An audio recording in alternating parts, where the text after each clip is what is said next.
Beetroot malt செய்ய தேவையான பொருள் பார்த்தீங்கன்னா 1 கிலோ பீட்ரூட்டு, நாட்டு சர்க்கரை 1 கிலோ, அப்புறம் கொஞ்சம் ஏலக்காய், முந்திரி பயிறு, பாதாம் பருப்பு, அவ்வளோதான்.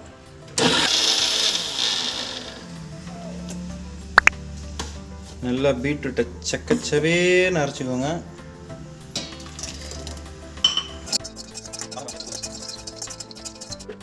முந்திரி பழம், ஏலக்காய் 2 போட்டுக்கோங்க. மூணுத்தையும் நல்லா அரைச்சி பவுடர் பண்ணி எடுத்துக்க வேண்டியதான். அவ்வளோதான். இப்போ நம்ம இப்போ முக்கியமான ப்ராசஸ் ஸ்டார்ட் பண்ணுறோம்.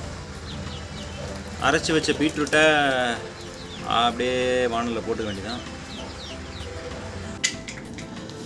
அதுக்கப்புறம் 1 கிலோ நாட்டு சர்க்கரை எடுத்து அப்படியே கொட்டிக்க வேண்டியதான். இதை போட்டு கிண்டிக்கிட்டே இருக்க வேண்டியதான். கிண்டிக்கிட்டே இருக்க வேண்டியதான். கிண்ட அவ்வளோதான். அப்படியே அங்கே பாருங்கள், என்ன அழகாக அப்படியே இருக்கு. பார்த்தா கொதி வர ஸ்டார்ட் ஆகுது.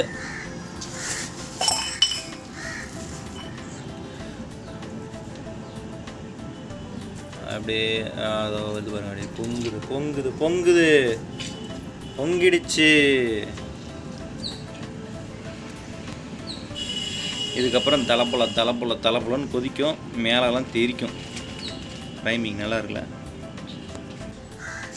என் பையனுக்கு இப்போ ஒரு 4-5 மாதமாக பீட்ரூட் மால்ட் தான் கொடுத்துட்ருக்காங்க. எனக்கு நான் மட்டும் நேற்று வச்ச இட்லியில் உப்புமா பண்ணி கொடுத்துட்றா.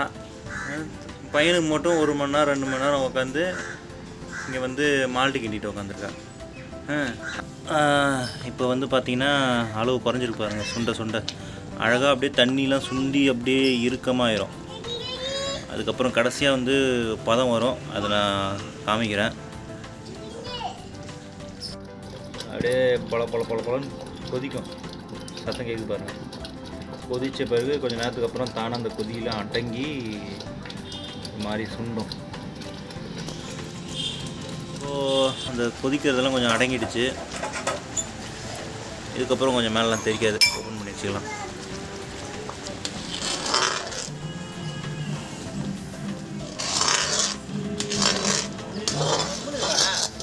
பேசிட்டுருக்கோம்ல, அச்சோ நீ கமெண்ட்ரி பண்ணுறியா? சரி நீ சொல்லு, எப்படி செய்யணும்னு சொல்லு. அப்படி செய்யணுமா?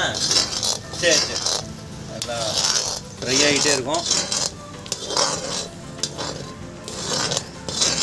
நடுவில் அந்த கரண்டியை வந்துட்டு கோடு போட்டால் ரெண்டும் வந்து சேராத அளவுக்கு இந்த மாதிரி பார்க்கணும். கிண்ட வேண்டியதான் கிண்டிக்கிட்டே இருக்க வேண்டியதான். எவ்வளோ நேரம் இருக்கும்? 1.5 மணி நேரமாக கிண்டிக்கிட்டு தான் இருக்கும்.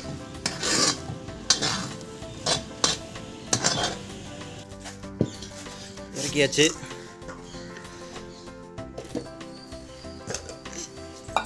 ஃபேன் வச்சு ஆற விட்டுருந்தான். மிக்சியில் அடித்த பொடியை அப்படியே தூக்கிட்டு அப்படியே கிளற வேண்டியதான். அப்படியே இந்த கிளற அப்படியே இந்த ஈரம் எல்லாம் அப்படியே காஞ்சி போய் ஒரு மாதிரி பவுட்ரு ஃபார்மில் அழகாக வரும்.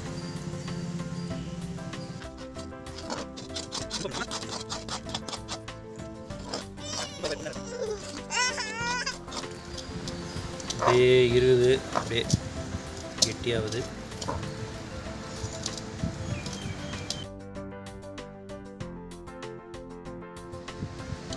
அடுத்தது பார்த்தீங்கன்னா அப்படியே பொலன்னு உதிர்த்து பாருங்க. பரவாயில்ல, இந்த வாட்டியும் வந்துடுச்சு.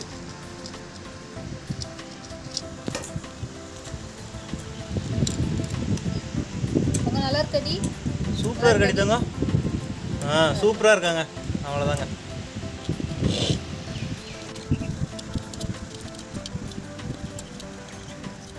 தூள் மாதிரி கொஞ்சம் அப்படியே தனித்தனியாக பிரிஞ்சிருக்கு. நல்லா ஃபுல்லாக ஹீட்டு வந்து ஆறின பிறகு மிக்சியில் போட்டு அடித்து நம்ம பவுடர் பண்ணி ஸ்டோர் பண்ணிக்க வேண்டியதான்.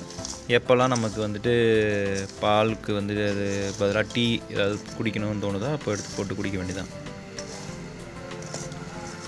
அந்த கேரமில் அந்த பதத்துக்கு வர்றதுனால அந்த காஃபியோட டேஸ்ட்டு வரும் உங்களுக்கு.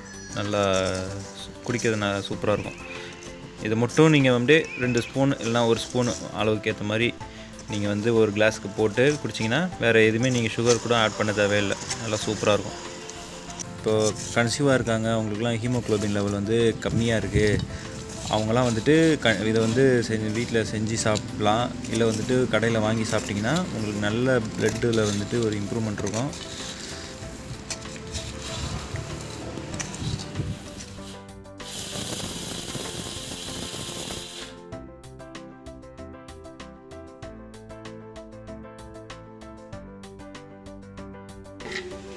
பவுடர் ஆகிடுச்சு, அவ்வளோதான். இது மாதிரி செஞ்சு சாப்பிடுங்க. செய்ய முடியலன்னா எனக்கு ஒரு கால் பண்ணுங்கள், வீட்டுக்கு டெலிவரி பண்ணி விட்டுறேன்.